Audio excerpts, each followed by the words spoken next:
तो finally friends, घर का सारा वर्क करने के बाद में मैं स्टार्ट कर रही हूँ अपनी स्टडी को। और अभी बजे थे दिन के 12:30 और मैं यहाँ पर अपनी टू डू लिस्ट तैयार कर रही हूँ। तो आप सबका स्वागत है मेरे इस यूट्यूब चैनल पर जिसका नाम है हिमांजलि सैनी। फ्रेंड्स, अभी तक आपने जो भी किया है CTET के बाद आप उसे कमेंट में ज़रूर बताना, क्योंकि आज मैं बहुत टाइम बाद आई हूँ आपसे मिलने के लिए।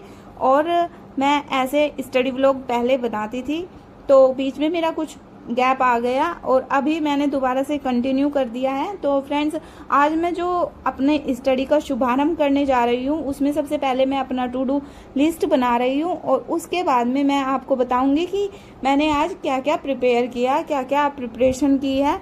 तो फ्रेंड्स, फाइनली मेरी जो टू डू लिस्ट थी वो बन चुकी है और मैंने सबसे पहले प्रीफर किया है कि मैं अब NCERT बुक्स पढ़ूंगी।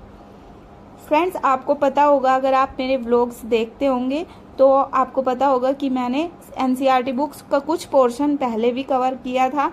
लेकिन अभी मुझे क्या करना होगा, मैं बहुत टाइम बाद जैसे स्टडी स्टार्ट कर रही हूँ, क्योंकि फ्रेंड्स बीच में मैं अपने हस्बैंड के साथ चली गई थी, तो इसीलिए मेरी वहाँ पर स्टडी नहीं हो पाई थी। तो फ्रेंड्स, अभी मैं दोबारा से स्टडी स्टार्ट कर रही हूँ। तो यहाँ पर मैं अपना जो NCERT बुक्स होती हैं उनका फर्स्ट लेसन कवर कर रही हूँ, साइंस का। ठीक है फ्रेंड्स, अभी मैं जो साइंस का फर्स्ट लेसन है वो है फूड।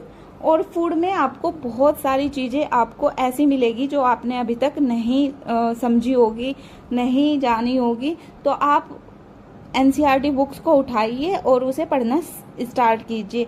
जिस कैंडिडेट का, जिस एस्पिरेंट का सब्जेक्ट साइंस है, तो सच में आपको 6th क्लास की बुक में से छोटे छोटे ऐसे टॉपिक मिलेंगे जो आपको अभी नहीं पता होगा, और आप उसे पढ़ लेंगे तो आपको इन फ्यूचर जो भी वैकेंसी आएगी उसमें आपको हेल्प करेगा वो। ठीक है, तो जैसे कि फूड में अभी फर्स्ट लेसन है कि फूड कहाँ से आया। ठीक है, कहाँ से हम उसे प्राप्त करते हैं। तो आपको पता ही होगा, जब कहाँ वर्ड आ गया तो आप समझ ही गए होंगे कि फूड कहाँ से आया है, प्लांट से और एनिमल्स से। तो ऐसे ही इसमें NCERT की फर्स्ट लेसन में दिया गया है कि जो फूड है उसके 2 सोर्सेज है। ठीक है ना, एक प्लांट है और एक एनिमल है। लेकिन ये तो आपको मैंने सोर्सेज बता दिए, लेकिन NCERT में एक चीज़ हाईलाइट करके दी हुई है जो है इंग्रेडिएंट। ठीक है, अब आप जो मिर्च मसाले, जो भी खाना बनाने का हर एक चीज़ होती है, तो मैं आपको सीधी भाषा में कहूँ तो वही क्या है, वही इंग्रेडिएंट है। और इसमें उन्होंने बताया है कि हम जो राइस बनाते हैं तो उसमें कितने इंग्रेडिएंट्स चाहिए होते हैं। ठीक है ना, राइस में मेनली क्या चाहिए होता है, राइस और वाटर। ठीक है, तो यही इसके इंग्रेडिएंट्स हैं। ठीक, आपको समझ में भी आ गया होगा कि इंग्रेडिएंट्स किसे कहते हैं। और फ्रेंड्स, इन्होंने इसमें बीच बीच में थोड़े छोटे छोटे क्वेश्चंस भी पूछे हैं। एक क्वेश्चन है जो कि बहुत इम्पोर्टेंट भी है और अच्छा भी है। तो वो क्वेश्चन है कि आपने अपने मैप में आपको शो करना है कि हर एक स्टेट में कौन कौन सा फूड खाया जाता है। फ्रेंड्स, मैंने पहले तो इसे इग्नोर कर दिया था, लेकिन इस बार मैंने अपने जो NCERT बुक है उसमें ही ऊपर इसे लिख लिया है। तो इसमें से कुछ फूड्स ऐसे हैं जैसे कि चीला छत्तीसगढ़ में खाया जाता है। जो आप मोमोज खाते हो वो बताना कहाँ पर खाए जाते हैं, कहाँ का स्टेट फूड है ये। ठीक है ना। और जैसे कि थुक्पा क्या होता है, एक ग्रेवी वाली मैगी टाइप से होता है ये। ठीक है, तो वो कहाँ पर खाया जाता है। इस टाइप से अलग अलग स्टेट में अलग अलग फूड खाए जाते हैं। जैसे ऐसे ही साउथ में इडली सांभर खाया जाता है। तो ये कुछ स्टेट वाइज फूड है और ये आप इसे डाउनलोड करना गूगल से, आपको वहाँ पर लिस्ट मिल जाएगी और इन्हें आप राइट डाउन भी कर लेना कहीं पर, क्योंकि ये इम्पोर्टेंट है। अगर आपको आगे पेपर देना है किसी चीज़ का, किसी STET का या फिर HTET का, जिसका भी आप पेपर दोगे, शायद ये क्वेश्चन आ सकता है। ठीक है फ्रेंड्स, उसके बाद में आपको यहाँ पर बहुत सारी छोटे छोटे और टॉपिक्स मिलेंगे, जैसे कि फूड की जो मटेरियल होते हैं, सोर्सेज, वो तो मैंने आपको बता दिया कि प्लांट और एनिमल्स होते हैं। फिर इन्होंने कहा है कि जो आपके फूड है वो हर एक प्लांट से नहीं प्राप्त किया जा सकता। मतलब उसमें एक पहेली है, वो कह रही है कि मतलब हम हर एक फूड हर एक प्लांट से गेन कर सकते हैं क्या, लेकिन ऐसा नहीं है। बूझो उसे समझा रहा है, ठीक है। इसमें बूझो और पहेली का मैंने नाम लिया है, तो बूझो और पहेली कौन है? तो इस बुक में दो कैरेक्टर हैं, जिसका नाम, एक लड़की है उसका नाम है पहेली और दूसरे का नाम है बूझो। तो फ्रेंड्स, बूझो और पहेली आपस में बातें करते रहते हैं और अपने जो टीचर है उससे क्वेश्चंस भी करते रहते हैं, ठीक है ना फ्रेंड्स। तो ऐसे ही आपको ये एनसीईआरटी की बुक्स बहुत इंजॉयबल लगेगी जब आप इसे पढ़ेंगे। एक बार में ये समझ में नहीं आएगी, लेकिन हाँ जब आप दूसरा इसका रीडिंग लगाएंगे दूसरे टाइम तो आपको ये जरूर से समझ में आएगी। जैसे आपने देखा होगा कि कोई कोई डाइट करता है, ठीक है, और वो मूंग की दाल खाता है स्प्राउट करके, ठीक है, तो उसे रात में भिगो करके। तो ऐसे ही इसमें ये वाली एक्टिविटी भी दी हुई है कि स्प्राउटेड दाल कैसे बनाएं, ये सब इसमें दिया हुआ है। फिर इसमें फर्स्ट लेसन में ही दिया हुआ है कि मधुमक्खी जो होती है वो अब शहद कैसे बनाती है, ये भी आपको फर्स्ट लेसन में ही देखने को मिलेगा। तो फ्रेंड्स, ये बहुत इम्पोर्टेंट लेसन हो जाता है। अगर आप इसे पढ़ते हैं तो आपको बहुत अच्छा लगेगा और आपको बहुत सारे क्वेश्चंस मिलेंगे पेपर में जो आते हैं। तो फ्रेंड्स, अभी मैं इसे ही स्टडी कर रही थी और फिर मैं आ जाती हूँ अपने सेकंड लेसन पर। और सेकंड लेसन में भी फूड से ही रिलेटेड बात है। इसमें फूड में कहा गया है कि कंपोनेंट, फूड के जो कंपोनेंट होते हैं, कंपोनेंट मतलब घटक, फूड के घटक कौन कौन से होते हैं, ठीक है। तो आपको कंपोनेंट अगर जानने हैं तो वो है कि जो हम न्यूट्रिएंट्स लेते हैं वही क्या कहलाते हैं, कंपोनेंट कहलाते हैं, ठीक है। अभी कंपोनेंट को उल्टा कर दो कि कंपोनेंट क्या है, जो न्यूट्रिएंट्स है, ठीक है। अब मेजर न्यूट्रिएंट्स कौन से हैं? जैसे आप कोई डाइट लेते हो, डाइट में कार्बोहाइड्रेट होना चाहिए, फैट होना चाहिए, प्रोटीन होना चाहिए और वाटर, ठीक है। साथ ही साथ में विटामिन्स, मिनरल्स, ये सब होने चाहिए। तो ये एक प्रॉपर डाइट होती है। तो सेकंड लेसन में आपको प्रॉपर डाइट के बारे में बताया गया है। फाइबर्स किसे कहते हैं, रफेज का क्या काम होता है, फाइबर और रफेज एक ही है, तो ये सब बताया गया है। तो फ्रेंड्स, मैं सेकंड लेसन रीड आउट कर रही थी यहाँ पर और मुझे अच्छा भी लग रहा था कि मैं ये काम कर रही हूँ और मैं फिर से अपनी पढ़ाई पर आ चुकी हूँ, मैं अपनी स्टडी पर आ चुकी हूँ और मैं अब इसे कंटिन्यू करूँगी।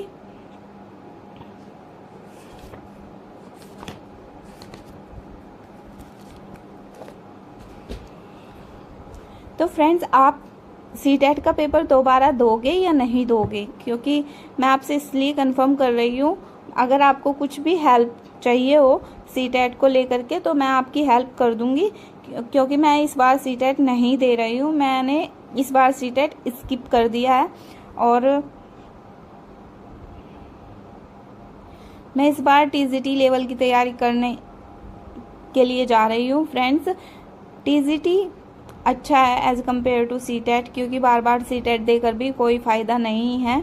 तो इसलिए मैं अपने जितने भी टीचिंग एग्ज़ाम आते हैं टीजीटी लेवल के, क्योंकि फ्रेंड्स बीएड वालों को सिर्फ टीजीटी लेवल पर ही रखा गया है, तो इसलिए, और अगर सुपर टेट आता है 6 to 8 का तो मैं वो भी करूँगी।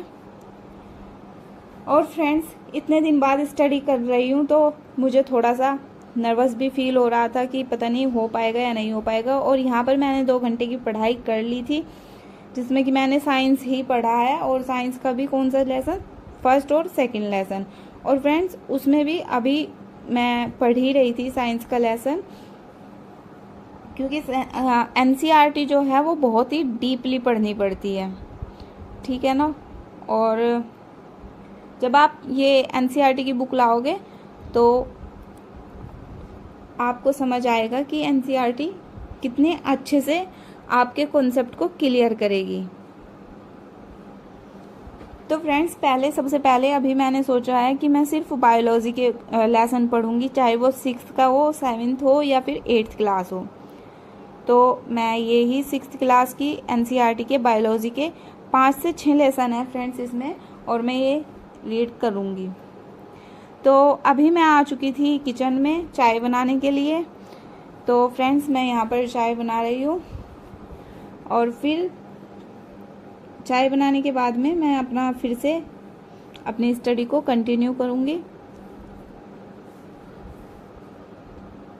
आप बताइए फ्रेंड्स, आपने क्या परमानेंट वैकेंसी के लिए अपनी स्टडी स्टार्ट की है, या फिर आप CTET की ही प्रिपरेशन कर रहे हैं, या आप सुपर टेट की प्रिपरेशन कर रहे हैं, UP टेट की प्रिपरेशन कर रहे हैं, या अदर एग्ज़ाम की प्रिपरेशन कर रहे हैं। फ्रेंड्स, अगर आपने अपना कुछ भी डाउट रख रखा है CTET से रिलेटेड, तो आप मुझसे कंफर्म कर लेना। मैं लास्ट टाइम की तरह इस बार भी आपको थोड़ी बहुत जितनी भी मेरे से हेल्प होगी मैं आपकी करूँगी वो, ठीक है। और अभी मैं अपना सेकंड स्लॉट शुरू कर रही थी, और इसमें मैं ICT पढ़ रही थी। ये सर हैं अड्डा 24/7 के, और इन्होंने ICT का ये फर्स्ट लेक्चर था फ्रेंड्स। तो यहाँ पर मैं ICT पढ़ रही हूँ। पहले मुझे ICT के बारे में बिल्कुल भी नॉलेज नहीं थी, क्योंकि मैंने कभी इससे पहले पढ़ा नहीं था। लेकिन इन्होंने सर ने अभी बताया कि ICT में आपका कंप्यूटर आएगा। कंप्यूटर से रिलेटेड आपको बहुत सारी चीज़ें, जैसे कि सॉफ्टवेयर, हार्डवेयर, रैम, और कंप्यूटर की फुल फॉर्म, ये सब इन्होंने राइट डाउन कराया है। और सर अच्छा पढ़ा रहे थे, तो अच्छा लग रहा था। साथ ही साथ मैं इसके नोट डाउन कर रही थी।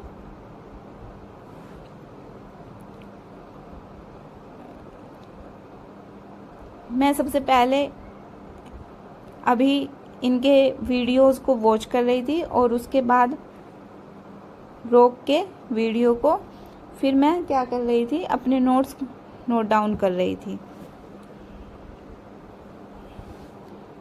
फ्रेंड्स, अगर आपको ICT से रिलेटेड कुछ भी पूछना है, या फिर आपको ICT के नोट्स चाहिए हो, तो मैं अपने ही नोट्स बनाने के बाद में आपको टेलीग्राम चैनल पर दे दूंगी। मेरा टेलीग्राम चैनल हिमांजलि सैनी है, जहां पर मैं अपने नोट्स प्रोवाइड करूंगी आपको जब मेरे नोट्स बन जाएंगे। ICT की कुल 21 वीडियोस हैं, और सर भी बोल रहे थे कि 1 महीने में आपका जो ये ICT वाला कॉन्सेप्ट है वो क्लियर हो जाएगा, और आपको अच्छे से ICT आ जाएगी। तो फ्रेंड्स, अभी 3 घंटे हो गए थे मुझे स्टडी करते हुए, और मैं अभी ICT ही कर रही थी।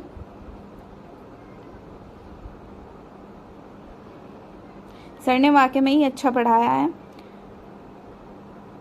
फ्रेंड्स। बस मुझे अड्डा 24/7 से ICT और मैथ भी ठीक ठीक अच्छा लगा है, लेकिन मुझे साइंस समझ नहीं आया था। तो साइंस के लिए मैंने कुछ अलग सोर्सेज हैं वो प्रीफर किए हैं। मीन्स कि मैं टीचिंग के एग्ज़ाम के लिए प्रिपरेशन कर रही हूँ। तो फ्रेंड्स, मैंने दूसरे सर से एक नोट्स लिए हैं, मैं उनकी वीडियो वॉच करती हूँ। तो फ्रेंड्स, मैं वहाँ से पढ़ रही हूँ साइंस का। अगर आपको जानना है कि वो सर कौन है, किससे पढ़ रही हूँ, तो आप मुझे कमेंट करके बताना। और मैंने उनसे EMRS का कोर्स लिया है फ्रेंड्स। वैसे तो मैं ऑल टीचिंग एग्ज़ाम की तैयारी कर रही हूँ, क्योंकि मैं साइंस पढ़ रही हूँ। तो बेशक सी बात है कि वो साइंस हर एक एग्ज़ाम में आती है, और आपका खुद का सब्जेक्ट स्ट्रॉन्ग होना चाहिए, तभी आप कोई से भी एग्ज़ाम में क्लियर करने योग्य होंगे। और यहाँ पर मैं ICT की ही रीडिंग कर रही थी, ICT को ही देख रही थी। तो फ्रेंड्स, ये सब चलता रहेगा। और उसके बाद अभी मैं जैसे ही ये ख़त्म होगा मैं किचन में जाऊंगी, क्योंकि फ्रेंड्स किचन में काम करना होता है। और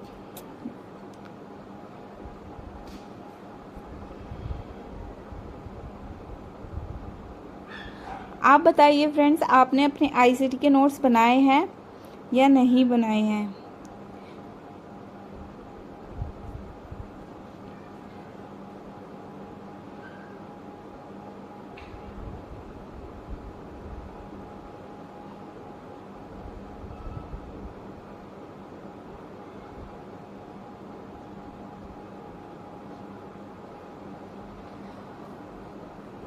फ्रेंड्स बहुत टाइम बाद मैं इतना मतलब ऐसे पढ़ रही थी तो थोड़ा सा ऐसा लग रहा था कि बहुत टाइम हो गया पढ़ते पढ़ते, बहुत टाइम हो गया पढ़ते पढ़ते। तो फ्रेंड्स बार बार यही मन में आ रहा था, लेकिन पढ़ाई तो करनी है और जब काम करते हैं वो भी रोज़ करना होता है, तो पढ़ाई भी रोज़ ही करनी होती है। तो इसीलिए मैं अपना फिर से शेड्यूल में आ चुकी हूँ और मैं अब कंटिन्यू पढ़ाई कर रही हूँ। और मैं यहाँ पर बहुत बोर हो रही थी कि मैं क्यों पढ़ाई कर रही हूँ, लेकिन फिर से मुझे एक चीज़ याद आ जाती है कि नहीं, जब बीएड किया है और वो किसके लिए किया है, वो खुद के लिए किया है और खुद पर स्टैंड लेने के लिए किया है। तो फ्रेंड्स इसीलिए आप भी जब भी बोर होंगे या फिर कुछ भी ऐसा आपके मन में थॉट होगा, तो आप अपने उस गोल को याद करिएगा जो आपने कभी पहले सोचा था, ठीक है ना। आप कभी भी उस चीज़ से पीछे मत हटिएगा जब तक आपको वो चीज़ अचीव नहीं हो जाती है। तो अभी मैं अपने फाइनल स्टडी स्लॉट पर आ चुकी थी। मैंने 4 घंटे की पढ़ाई अपने दिन में की थी और अभी मैं दूसरे जो मेरा स्लॉट है उस पर आ गई थी, रात वाले। तो यहाँ पर रात के 10 बजे हुए थे, 10:30, और मैं यहाँ पर अपनी स्टडी को कंटिन्यू कर रही थी। फ्रेंड्स अगर आपको कुछ भी डाउट है तो आप मुझसे कंफर्म कर सकते हैं, और अगर आपको मेरी वीडियो अच्छी लगती है तो प्लीज़ मेरे चैनल को वॉच करें और साथ ही साथ सब्सक्राइब करें और कमेंट करें अगर आपको कुछ भी इंफॉर्मेशन की नीड है। थैंक यू एवरीवन, और कल फिर मिलेंगे अपने इस न्यू स्टडी स्लॉट में। Thank you so much, thank you, bye bye.